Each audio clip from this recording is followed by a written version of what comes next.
Tingkah OPM bikin Panglima TNI murka, serangan balasan. Bikin pentolan KKB kocar-kacir. Panglima TNI Jenderal Agus Subianto bak murka menghadapi tingkah gerombolan Organisasi Papua Merdeka (OPM). Beberapa waktu belakangan, Panglima TNI mengungkapkan beberapa tingkah OPM sudah tak bisa lagi ditolerir. Panglima TNI kesal dengan tindakan OPM yang menyebut diri mereka Tentara Pembebasan Nasional Papua Barat (TPNPB) OPM yang kerap mengganggu aktivitas bantuan pelayanan yang diberikan TNI kepada masyarakat di sejumlah daerah rawan konflik di Papua. Tentara kita di sana ngajar kok, mereka juga memberikan pelayanan kesehatan kepada masyarakat, tetapi selalu diganggu. Selalu diganggu, kata Agus dikutip dari Puspen TNI. 2 hari yang lalu diganggu juga, padahal kita akan memberikan bantuan pelayanan masyarakat kepada masyarakat di sana. Masa harus didiamkan?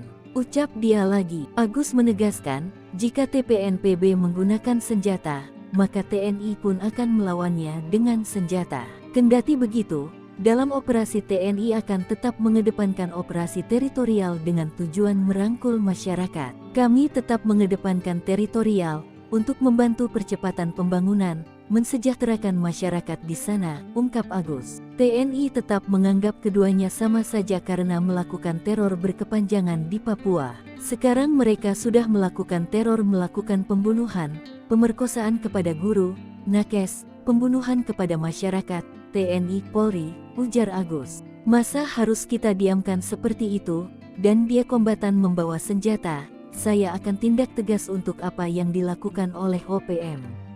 Tidak ada negara dalam satu negara, tegasnya. Operasi pun dilancarkan, pasukan OPM pun dibikin lari terbirit-birit oleh anggota TNI yang di bawah komando operasi Koops Habema.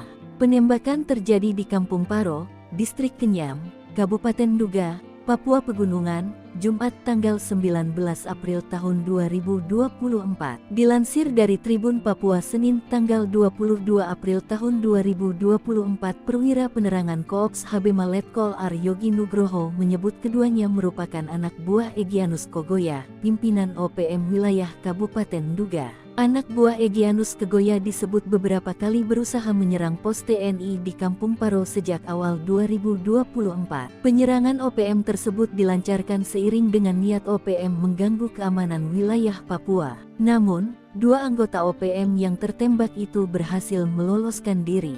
Setelah dilakukan penyisiran, TNI menemukan sejumlah barang bukti, antara lain sebuah pucuk pistol FN beserta magazen, sebuah magazen senapan SS2, 27 butir munisi 5,56 mm, sebuah bendera bintang kejora OPM, sebuah busur dan beberapa anak panah tradisional, sebuah parang, serta sebuah noken. Letkol Aryogi Nugroho mengklaim penindakan mereka berlangsung efektif serta berhasil melumpuhkan kekuatan OPM di wilayah Paro.